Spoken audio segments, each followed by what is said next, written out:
இந்த வீடியோவில் வந்து நம்ம எதை பற்றி பகிர்ந்துக்கலாம் அப்படின்னா, மறைக்கப்பட்ட இந்தியா ராமகிருஷ்ணன் அவர்கள் எழுதியது பார்சி இன வரலாறு. அந்த பார்சி இனம் அவங்களோட வரலாறு, அதை பற்றி தான் வந்து நம்ம இந்த பகுதியில் வந்து நம்ம பகிர்ந்துக்கலாம் அப்படின்னு. இந்த பார்சி இன மக்கள்னால் இப்போதைக்கு வந்து ஒரு 1.5 லட்சம்குள்ளே தான் இருக்காங்களா இந்தியா ஃபுல்லாகவே வந்து. ஏன்னா அவ்வளோ ரொம்ப கம்மியாகிட்டாங்களாம். பட் ஆனால் இதுக்கு முன்னாடி ரொம்ப நிறைய இருந்திருக்காங்க. அதுமாதிரி இந்த பார்சி இன மக்கள் வந்து எப்படின்னா, தொழிலில் வந்து ரொம்ப பெரிய இடத்துல வந்து இருந்திருக்காங்க. அந்த சைனாலேருந்து நிறையா பொருளை இங்கே வாங்கிட்டு வந்து விற்று ரொம்ப பெரிய வேலையெல்லாம் வந்து நிறைய பார்த்துருக்காங்க. பொருளாதாரத்தில் வந்து அவங்களுக்கு கீழே தான் நிறைய பேர் இருந்திருக்காங்க. இன்னொன்று அந்த பிரிட்டிஷ், அந்த கிழக்கிந்திய கம்பெனி, அவங்களுக்கு போட்டியாக வந்து இவங்க தொழிலில் வந்து பெரிய ஆளாக வந்து அந்த டயத்தில் இருந்திருக்காங்க. இப்போ இருக்க அந்த ரத்னன் டாட்டா, அவரே வந்து இந்த போர்சி இன மக்கள் தான் அப்படின்னு சொல்லி சொல்கிறாங்க. அவருமே வந்து அந்த போர்சி அந்த மதத்தை வந்து ஃபாலோ பண்ணுறவர் தான் சொல்லிட்டு. ஸோ தொழிலில் வந்து அவங்க வந்து ரொம்ப மேலே எடுத்துறதுக்கு இருந்திருக்காங்க. பிரிட்டிஷ்காரங்களுக்கே அந்த ஆட்சி காலத்திலே சில பேருக்கு வந்து அந்த வாடகைக்கு வீடு கொடுக்குற அளவுக்கு, அதுக்கு அந்த அளவுக்கு வந்து அவங்க பெரிய ஆளாக இருந்திருக்காங்க அந்த பிஸ்னஸில். இன்னொன்று இவங்க வந்து என்னென்னா, ஒரு நெருப்பை வந்து கும்பிடுற ஒரு நம்பிக்கை வந்து கொண்டிருக்காங்க. இவங்க ஈரான்லேருந்து இடம்பெயர்ந்தவங்க வந்திருக்காங்க, ஈரான்லேருந்து வந்திருக்காங்க. அதனால தான் வந்து பார்சி இன மக்கள் அப்படின்னு சொல்லி சொல்கிறாங்க. ஸோ ஈரானில் இவங்களோட பேஸ் வந்து என்னென்னா, ஈரான்லேருந்து தான் வந்து வந்திருக்காங்க. இப்போ இந்தியாவில் வந்து ஒரு 1.5 லட்சம் பேர் வந்து இருக்காங்க. நான் முன்னாடியே சொன்ன மாதிரி வந்து நெருப்பை வந்து கும்பிடுறவங்க. அந்த ஈரானில் வந்து அந்த நெருப்பு ரிலேட்டடாக வந்து நிறையா 2-3 அப்போதைக்கு வந்து நிறையா கோயிலெலாம் இருந்திருக்கு அப்படின்றாங்க. இன்னொன்று, இந்த சென்னையிலே வந்து கொஞ்சம் பேர் இருக்காங்க. கிட்டத்தட்ட வந்து ஒரு 1000 பேத்துக்குள்ளே வந்து சென்னையிலே வந்து இருக்காங்க. அந்த பார்சின மக்கள் வந்து ஒரு 300-400 குடும்பங்கள் வந்து இருக்குது. அவங்க வந்து அந்த நெருப்பு தான் கும்பிடுறாங்க. அந்த ஈரான்லேருந்து அந்த நெருப்பை எடுத்துகிட்டு வந்து இந்த சென்னையில் உள்ள ஒரு கோயில், அந்த ராயபுரத்தில் வந்து ராயபுரமும் ராமபுரமும் போட்டுருந்துச்சு. அதை நான் படிக்கிறப்ப கன்ஃபார்ம் பண்ணுறேன். அந்த இடத்துல வந்து அங்கேருந்து நெருப்பு எடுத்துகிட்டு வந்து இங்கே வச்சு இன்னுமே அந்த நெருப்பு வந்து அணையாமல் எரிச்சிக்கிட்டு இருக்குது. இவங்க வந்து நெருப்பை தான் வந்து கும்பிடுறாங்க, அதுதான் வந்து சாமியாக வந்து கும்பிடுறாங்கன்னு சொல்கிறாங்க. இன்னொன்று, இவங்க இதில் வந்து யாராச்சும் இறந்து போயிட்டு, அந்த பார்சின மக்கள் யாராச்சும் வந்து இறந்து போயிட்டாங்கன்னா அவங்கள வந்து புதைக்கவும் மாட்டாங்களாம், எரிக்கவும் மாட்டாங்களாம். அது வந்து இயற்கைக்கு வந்து ரொம்ப டிஸ்டர்ப் பண்ணுற மாதிரி இருக்கும் அப்படின்னு சொல்லிட்டு அதை மேலே வந்து ஒரு கிட்டத்தட்ட உயரமான கட்டடம் ஒன்று இருக்குமோ, அந்த இடத்துல போய் வச்சு அது கழுகுக்கு வந்து இரையாக்கிடுவாங்களாம். ஸோ அதுதான் வந்து கிட்டத்தட்ட வந்து 1 வருஷம் அப்படியே போட்டு வச்சுருவாங்களாம். அதுக்கப்புறம் உள்ளதை வந்து கிளியர் பண்ணிடுவாங்களாம்.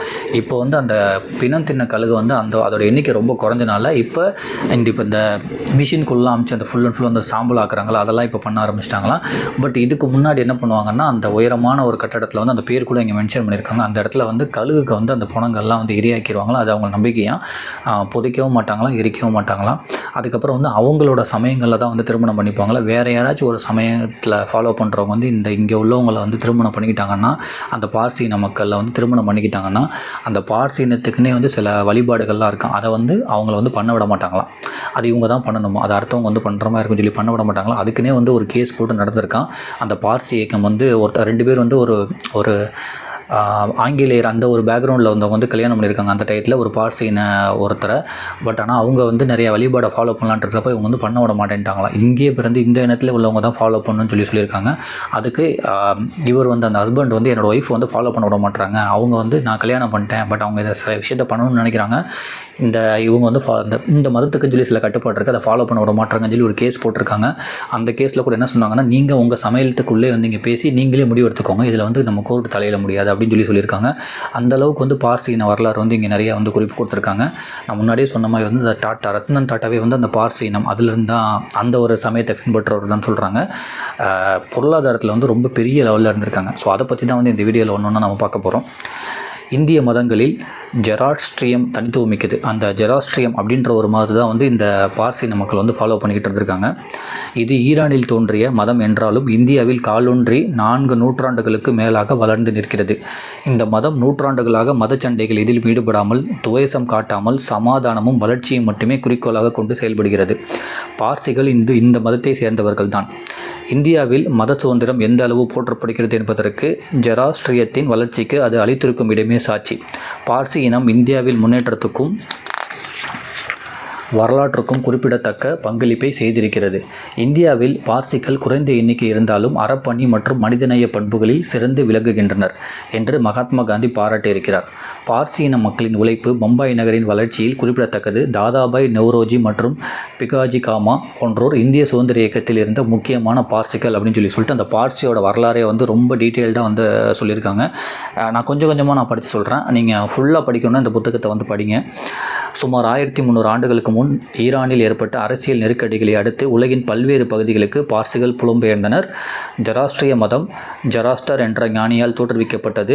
ஜராஸ்ட்ரிய மதம் ஜராஸ்டர் என்ற ஞானியால் தோற்றுவிக்கப்பட்டது. ஜராஸ்டர் இன்றைய வடக்கு ஈரானில் பிறந்தவர் என்கின்றனர். இவரது இளம் பருவம் குறித்து எந்த தகவலும் இதுவரை கிடைக்கவில்லை. ஆனால் தனது 40வது வயதில் வடகிழக்கு ஈரானிய மன்னன் பிஷ்டாஸ்பா என்பவரை சந்தித்து தனது மத கோட்பாடுகளை அவருக்கு விலக்கி மன்னரை தனது சமயத்துக்கு மாற்றுவதில் வெற்றி கண்டிருக்கிறார். இதன் காரணமாகவே ஜராஸ்ட்ரிய மதம் நாட்டின் மதமாக வளர்ந்திருக்கிறது அப்படின்னு சொல்லிட்டு இப்படி தான் ஒருத்தர் ஆரம்பிச்சிருக்காரு. 40 வருஷமாக வந்து அதை நிறைய கஷ்டப்பட்டு உருவாக்கியிருக்காரு அப்படின்னு சொல்கிறாங்க. பட் ஆனால் அவரை பற்றி பெரிய தகவல்லாம் இல்லை. பட் ஆரம்பித்தது இப்படி தான் சொல்கிறாங்க. இந்த உலகில் ஒரே ஒரு கடவுள் தான் இருக்கிறார். அவரது பெயர் அசூரா மஸ்டா என்கிறார் ஜராஸ்டர். அதன் பொருள் மெய் அறிவு கொண்ட கடவுள் என்பதாகும். கடவுளைப் போல இந்த உலகில் தீமையும் நெடுங்காலமாக இருந்து வருகிறது. அதன் வடிவம் அங்கரான் மையோ. நன்மைக்கும் தீமைக்குமான போராட்டமே நமது வாழ்க்கை. அதற்கான போராட்ட களம்தான் இந்த பூமி. இதில் நன்மை எது தீமை எது என்பதை ஆராய்ந்து அறிய வேண்டியவன் மனிதனே. நன்மைதான் எப்போதும் வெல்லும் என்பதை மனிதன் உணர வேண்டும் என்பதையே ஜராஸ்ட்ரியம் விளக்குகிறது. இந்த மதத்தின் புனித நூல் அவஸ்தா என்று அழைக்கப்படுகிறதுன்னு சொல்லிட்டு அவங்களோட கோட்பாடே வந்து சொல்கிறாங்க. இங்கே இருந்து வந்தவர்கள் என்று குறிப்பிடுவதற்காகவே இவர்களை பார்சிகள் என்று அழைக்கின்றனர். புகலிடம் பெற்ற பார்சிகள் விவசாயிகளாகவும் நெசவாளிகளாகவும் தச்சு வேலை செய்பவர்களாகவும் தங்கள் வாழ்க்கையை தொடங்கினர்.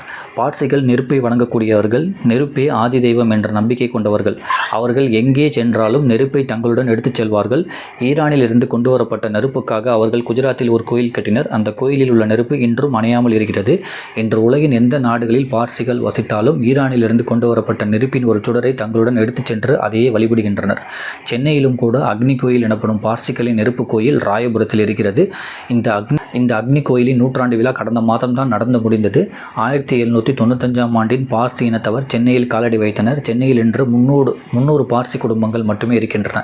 சென்னையில் நெருப்பு கோயில் உருவாக்கப்பட்டதற்கு பின்னால் ஒரு கதை இருக்கிறது. அதாவது சென்னையில் வாழ்ந்த பார்சியான பிரோஜ் கிளப் வாலா என்பவர் தனது மகன் இறந்தபோது சடங்கு செய்வதற்காக அக்னி கோயில் இல்லையே என வருந்தினார். இந்த 300 குடும்பங்கள் தான் வந்து இப்போதைக்கு சென்னையில் இருக்கின்றாங்க. இந்த சென்னையில் வந்து நெருப்பு கோயில் ராயபுரத்தில் வந்து எப்படி உருவாச்சுன்றதுக்கு ஒரு கதை சொல்கிறாங்க. என்னென்னா அந்த ஒரு பார்சி குரூப்பில் உள்ளவர் அந்த ஃபிரோஜ் கிளப்வாலா அப்படின்றவர் என்ன பண்ணுறாருன்னா, அவரோட மகன் வந்து இருந்துட்டார். அவருக்கு இறுதி சடங்கு செய்கிறதுக்காக அந்த நெருப்பு வேணும். ஆனால் இங்கே நெருப்பு கோயில் இல்லை, குஜராத்தில் தான் இருக்குது. ஏன்னா அவங்க அந்த ஈரான்லேருந்து அந்த பாரசீகத்துலேருந்து கொண்டு வந்த நெருப்பு குஜராத்தில் கோயில் கட்டியிருக்காங்க. சென்னையில் இல்லையேன்னு சொல்லி தன்னோட சொத்தை எல்லாத்தையுமே விற்று பார்சி மக்களுக்கு வந்து இது வந்து பின்னாடி அவங்க யூஸ் பண்ணிக்கிட்டுன்னு சொல்லிட்டு ஒரு நெருப்பு கோயிலை கட்டியிருக்காரு. அதுதான் வந்து இப்போ சென்னையில் ராயபுரத்தில் உள்ள அந்த பார்சி மக்களுக்கான நெருப்பு கோயில். அவங்க வந்து நெருப்பை தான் வந்து நம்புகிறாங்க அப்படின்றதையுமே இங்கே சொல்கிறாங்க. தமிழ்நாட்டில் உள்ள ஒரே கோயிலுமே அது மட்டும் தான் அப்படின்றாங்க. பார்சிகள் தொழில் செய்வதில் கெட்டிக்காரர்கள். ருஸ்தம் மேனக் என்ற பார்சிக்காரர் கிழக்கிந்திய கம்பெனியின் முதல் புரோக்கராக பணியாற்றியவர். இவரைப் போலவே தொழில் செய்வதில் கெட்டிக்காரர்கள்.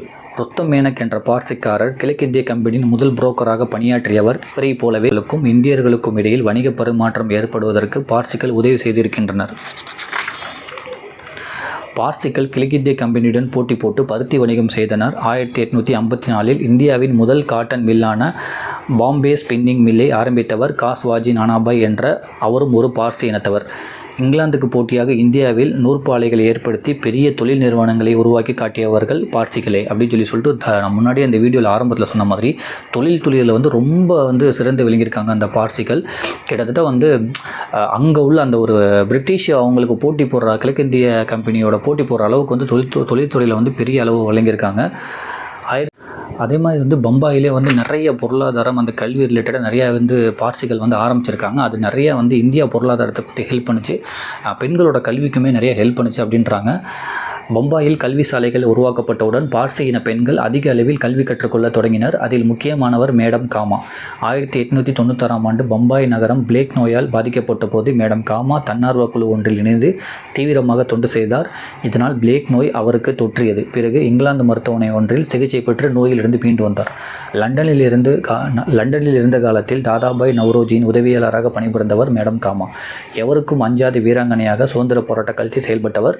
இவர் அனுப்பிய துப்பாக்கியை கொண்டுதான் வாஞ்சிநாதன் ஆஸ்துரையை சுட்டுக் கொன்றார். இப்படி பார்சிகள் இந்திய சுதந்திர போராட்டத்தில் தனித்துவமான பங்களிப்பு செய்தனர். ஸோ பொருளாதாரத்திலையும் சுதந்திர போராட்டத்திலையும் வந்து நிறைய பங்களிப்பு பண்ணிருக்காங்க இந்த பார்சிகள் தங்கள் இனத்துக்குள்ளாகவே மனமுறைவு கொள்ளக்கூடியவர்கள். பார்சி இன பெண்களை வேறு சமயத்தைச் சேர்ந்தவர் திருமணம் செய்வதை அவர்கள் ஒருபோதும் ஏற்றுக்கொள்வது இல்லை. ஒருவேளை பார்சி இன ஆண் பெண் இன்னொரு சமய பெண்ணை மணந்து கொண்டாலும் அந்த பெண்ணை பார்சி சடங்குகள் மற்றும் வழிபாடுகளில் ஏற்றுக்கொள்வதும் இல்லை. உறவுகளுக்குள் தலைமுறையாக திருமணம் நடைபெறும் வருவதால் பார்சிகளுக்கு மரபணு கோளாறுகள் அதிகம் ஏற்படுவதாக புள்ளி விவரங்கள் கூறுகின்றன.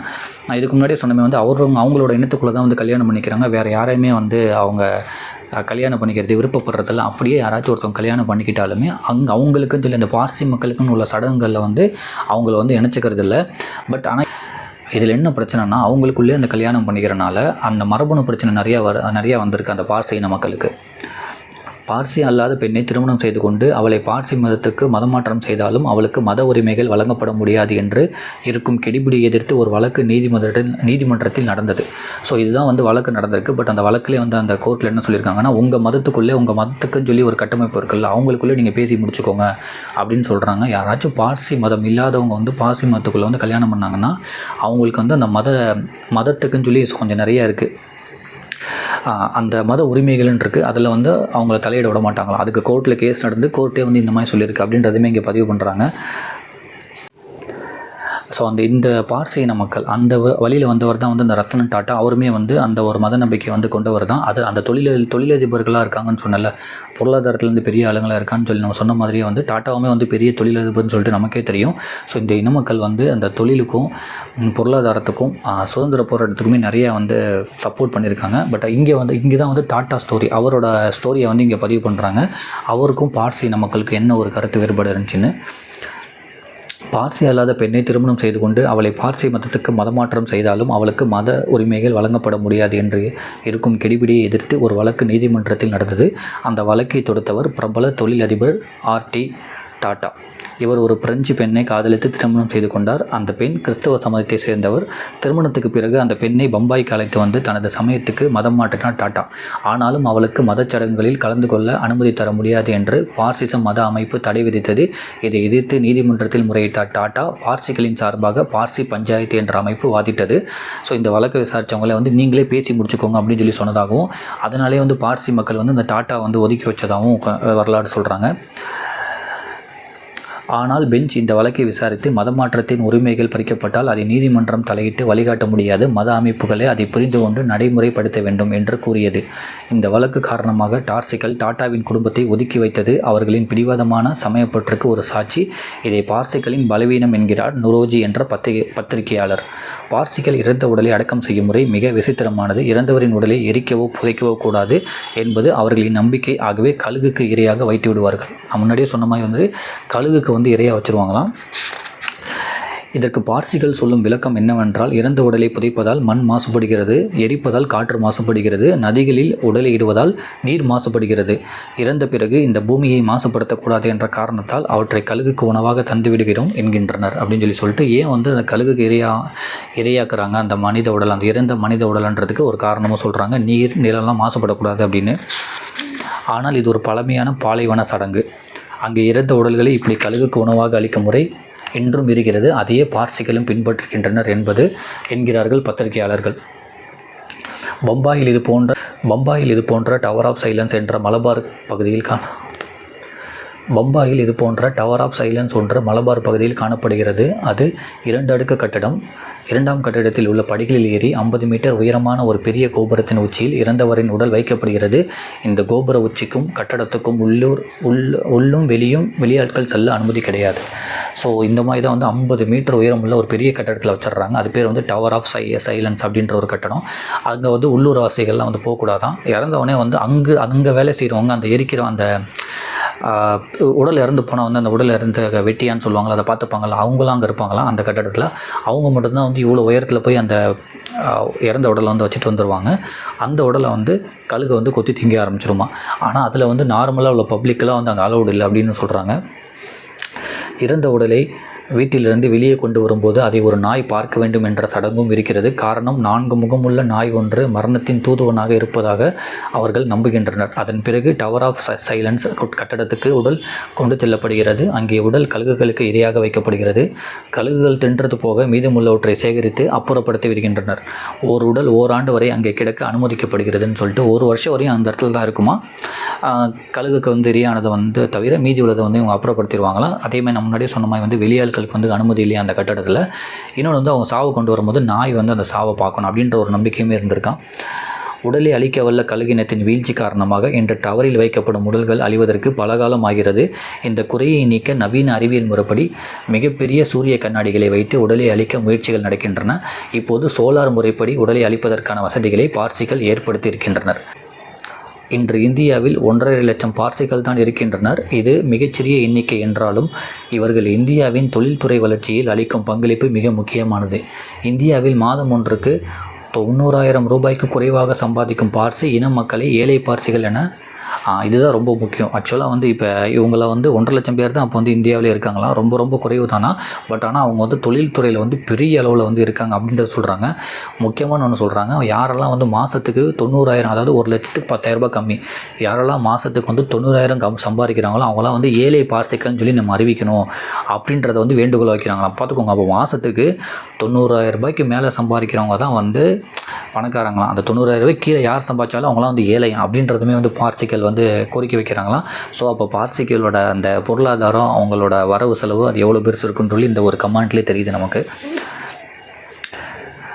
இந்தியாவில் மாதம் ஒன்றுக்கு 90,000 ரூபாய்க்கு குறைவாக சம்பாதிக்கும் பார்சி இன மக்களை ஏழை பார்சிகள் என அறிவிக்க வேண்டும் என பார்சிகள் சமய சங்கத்தினர் இப்போது ஒரு கோரிக்கை வைத்துள்ளனர் என்றால் பொருளாதார ரீதியில் அவர்கள் எவ்வளவோ உயர்ந்திருக்கிறார்கள் என்பதை நீங்களே முடிவு செய்து கொள்ளுங்கள் அப்படின்னு சொல்லிட்டு 2 புக்கு வேறு மென்ஷன் பண்ணியிருக்காங்க.